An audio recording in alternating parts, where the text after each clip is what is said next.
Let's know ourselves. It is about time.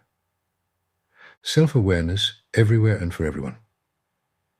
This word is commonly used within the circles of metaphysical and socio-psychological groups who are dedicated to supporting individuals in their journey towards wholeness.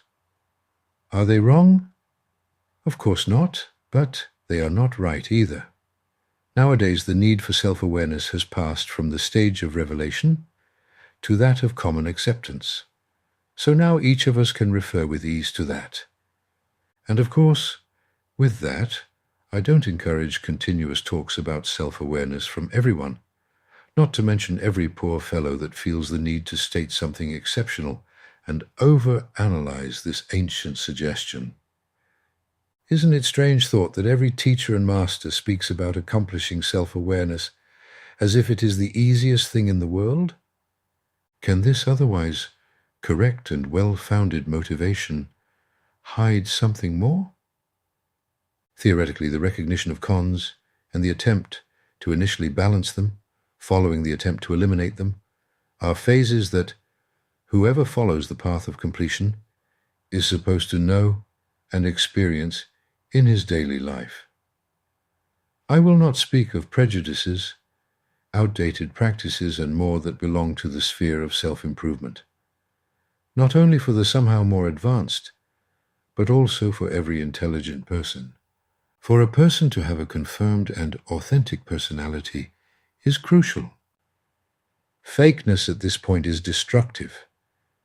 The quintessence of self-awareness, then, goes beyond the knowledge of the self and becomes the possibility of knowing the purpose.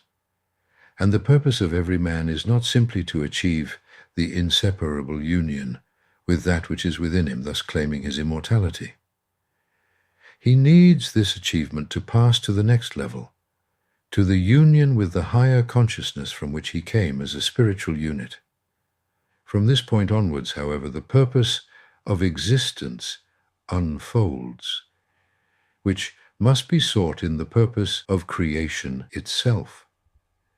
Thus, his particular characteristics, the degree of knowledge he possesses of truth, and the nature of his intuitions reveal to him the weapons with which he is endowed. Self-knowledge, for better or for worse, is something that is attained by only a select few individuals who do not associate themselves with peculiar groups that are defined by rules and annual publications. It is achieved solely through the level of dedication and the extent of personal achievements of each individual. I point out that man must, beyond his struggle for the conquest of personality, know accurately his value by precisely defining himself. The knowledge mentioned here encompasses various aspects, including understanding an individual's unique characteristics, assessing the extent of their development, and comprehending their intuitions. This particularity is not insignificant at all. The effort made today to flatten and turn everything and everyone into copies, moreover, of poor quality, shows the importance of each person's special characteristics. Identifying and embracing our uniqueness is essential, but it is equally significant to translate it into action. Existing in postponement does not allow its full development.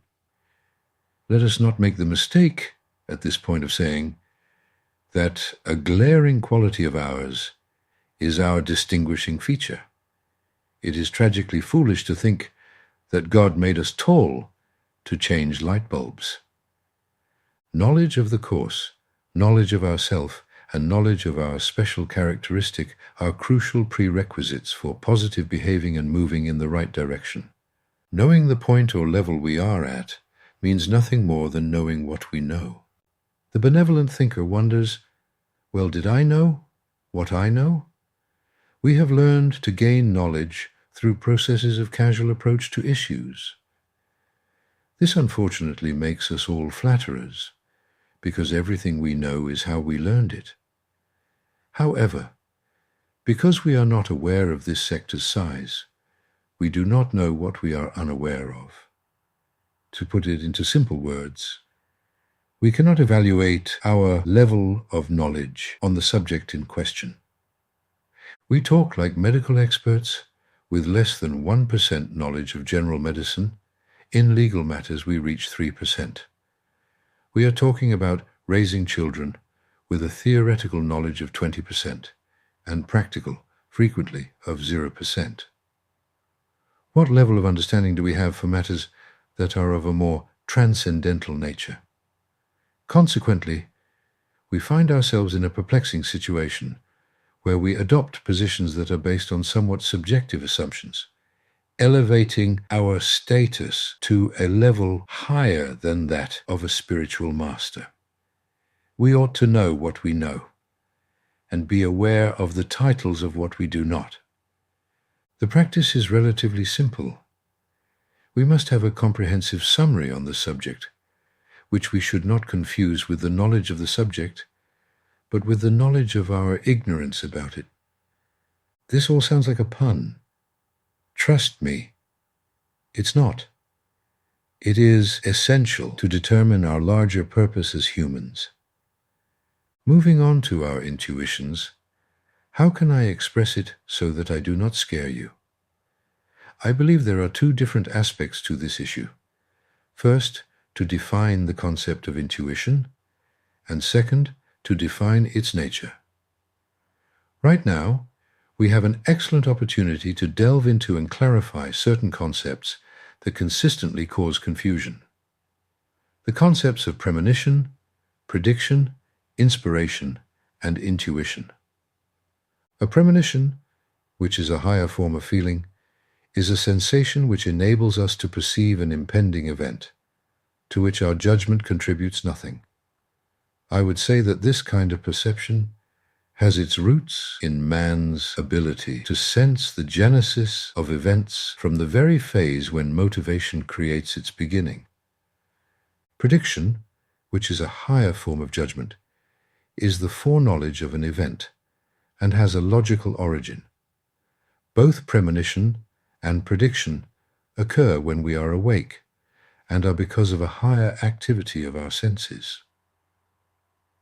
Both of these human activities rely on an individual's subjective and instinctive interpretation of external stimuli. As for inspiration, it is a quality of man that springs from the astral plane. I have mentioned this in my previous posts, so I will not repeat it.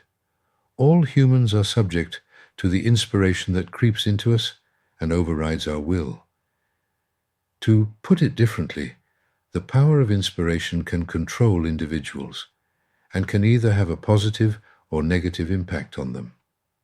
Finally, as far as intuition is concerned, it is a vibe of an entirely different level of consciousness. It causes union with higher consciousness entities.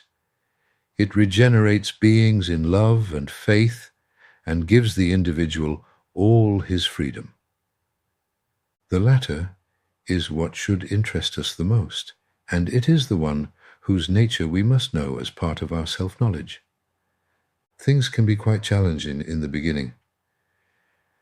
Since intuition has such a high origin, how can we know its nature? Additionally, why is it important to understand its true essence, given that it inherently belongs to a realm of consciousness that is entirely separate? I think it is initially sufficient just to understand whether what happens to us results from intuition or inspiration. In order to accomplish this, it is imperative that we remain vigilant and strive to embody a heightened state of awareness, which, according to my opinion, should serve as our ultimate aspiration. It is through this method that we will gain clarity on our purpose, for it is the very essence of our incarnation. And this is the way.